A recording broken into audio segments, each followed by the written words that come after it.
امام مالک رحمۃ اللہ علیہ بہت بڑے عالم گزرے ہیں، بہت بڑے امام گزرے ہیں۔ ایک مرتبہ انہوں نے خواب میں نبی کریم صلی اللہ علیہ وسلم کی زیارت کی، تو انہوں نے آپ صلی اللہ علیہ وسلم سے خواب میں دریافت کیا، سوال کیا، اے اللہ کے رسول میری موت کب آئے گی؟ تو آپ صلی اللہ علیہ وسلم نے اپنے ہاتھ کی انگلیوں کو کھول کر اپنا ہاتھ مبارک دکھایا، تو امام مالک رحمہ اللہ اس اشارے کو واضح طور پر سمجھ نہیں سکے کہ آیا اس 5 سے کیا مطلب ہے، 5 منٹ ہے، 5 گھنٹے ہیں، 5 دن ہے، وہ مطلب کو صحیح سمجھ نہ سکے۔ تو امام مالک رحمہ اللہ نے اس وقت کے سب سے بڑی شخصیت ابن سیرین، جو تعبیر رؤیا کے بھی بہت مشہور شخصیت ہے،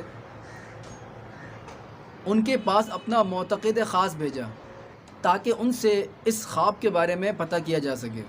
ابن سیرین رحمہ اللہ نے جب یہ خواب سنا تو انہوں نے کہا کہ نبی کریم صلی اللہ علیہ وسلم کے ان انگلیوں کے اشارے کا مطلب یہ ہے کہ 5 باتیں ایسی ہیں جو اللہ کے سوا کوئی بھی نہیں جانتا۔ ان 5 باتوں کا علم صرف اللہ کے پاس ہے۔ وہ 5 باتیں اللہ رب العزت نے سورہ لقمان میں بھی بیان فرمایا ہے۔ پہلی بات، علم الساعہ، قیامت کا علم۔ قیامت کا علم صرف اور صرف اللہ رب العزت کے پاس ہے۔ اور دوسری بات، جو اللہ رب العزت کے سوا کسی کو نہیں معلوم، اس میں سے جو دوسری بات ہے وَيُنَزِّلُ الْغَيْثَ، کہ بارش کب نازل ہوگی، بارش کب آئے گی، اس کا علم صرف اللہ کے پاس ہے۔ ہمارے یہاں محکمہ موسمیات والے جس بارش کی اطلاع دیتے ہیں، یہ صرف امکان بتاتے ہیں کہ فلاں دن فلاں جگہ پہ بارش کے ہونے کا امکان ہے۔ یہ گھنٹہ اور وقت نہیں بتاتے کہ کس گھنٹے میں اور کس وقت بارش ہوگی، لیکن اللہ رب العزت کو وقت، گھنٹہ، جگہ کا بھی علم ہوتا ہے کہ کس جگہ میں، کس وقت، کتنے بجے، کہاں بارش ہوگی۔ اور جو تیسری بات ہے وہ ہے وَيَعْلَمُ مَا فِي الْأَرْحَامِ،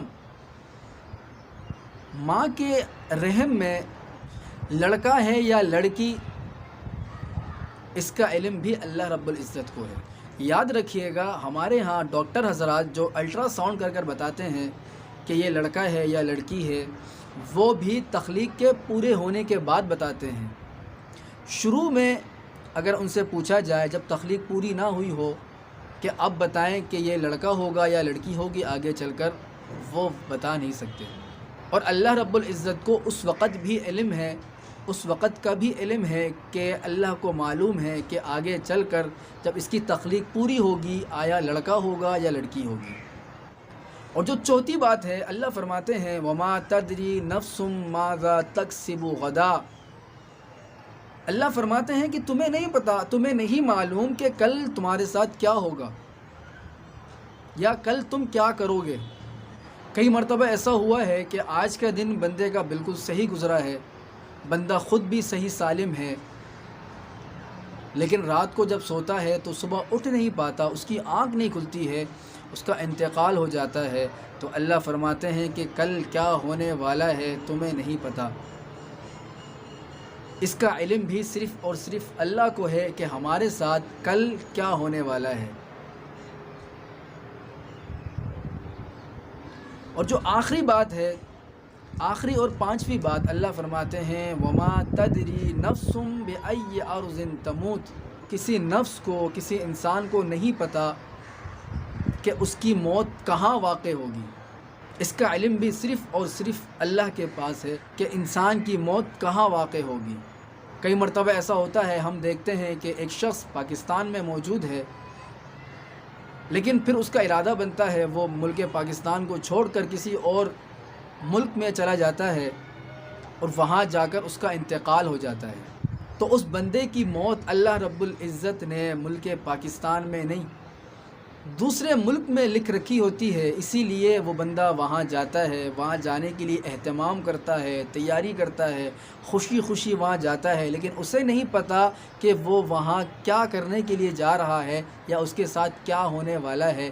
وہ دنیا سے جانے کے لیے اس علاقے کا، اس ملک کا سفر کرتا ہے اور وہاں جا کر اس کا انتقال ہو جاتا ہے۔ تو میرے بھائیوں، یہ 5 باتیں ایسی ہیں جس کا علم صرف اور صرف اللہ کو ہے۔ نبی کریم صلی اللہ علیہ وسلم نے بھی امام مالک کو یہی اشارہ دیا کہ آپ کی موت کب آئے گی اس کا مجھے نہیں پتہ۔ موت کبھی بھی کسی بھی ٹائم آ سکتی ہے، ہمیں تیاری رکھنی ہے ہر حال میں۔